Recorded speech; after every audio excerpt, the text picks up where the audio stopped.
আমি এখন নদীর মাঝে এনারা আসলে জাল দিয়ে মাছ ধরে তা আসলে একটু দেখার উদ্দেশ্যে আসছি। দেখি আসলে কি ধরনের মাছগুলো এনারা ধরে বা জালের মাধ্যমে। পাশে আরো বড় ভাই আছে, তারাও ধরতেছে, এরকম অনেকেই আছে।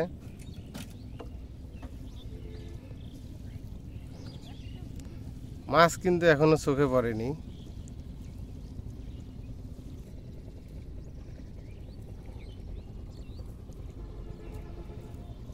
প্রায় একটা জাল তোলার মতো, কিন্তু একটা মাছও চোখে যাবত পড়লো না।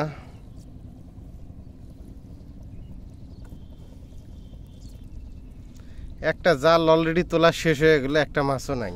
মাছ কিন্তু এত সহজে পাওয়া যায় না। হয়তো অনেকেই ভাবি নদীতে প্রচুর মাছ, কিন্তু আসলে এরকম জালেও ধরা পড়ে না।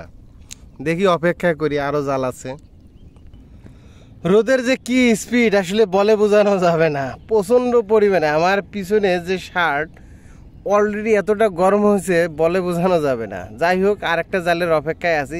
প্রথম জালে তো কিছুই পাওয়া যায়নি, দ্বিতীয় জালটায় দেখি কি হয়। দ্বিতীয় জাল তুলতেছে, দ্বিতীয় জালেও তো মাছ চোখে বাঁচতেছে না।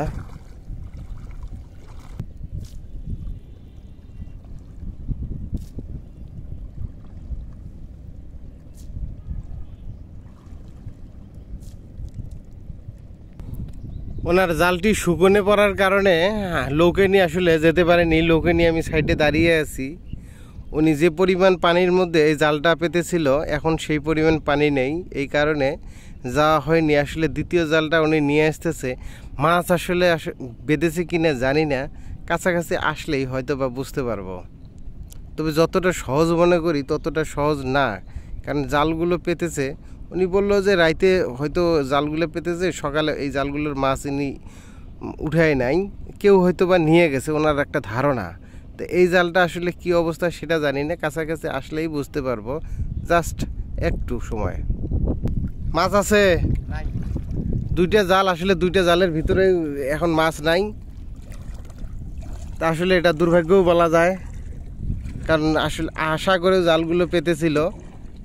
হয়তো বা ওনার ধারণা মাছ আটকেছে, কিন্তু কেউ না কেউ নিয়ে গেছে। অনেকজনেই তো আসলে চলে, অনেকভাবেই লোক চলাচল করে, কেউ না কেউ হয়তো নিয়েছে।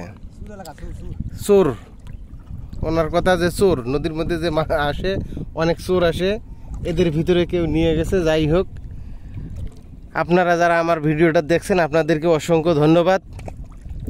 এলাকাটা খুবই সুন্দর, মনোমুগ্ধকর একটা এলাকা। আমি চতুর্পাশে একটা ঘুরিয়ে দিয়ে দেখাচ্ছি, খুবই সুন্দর এলাকা। ধন্যবাদ সবাইকে।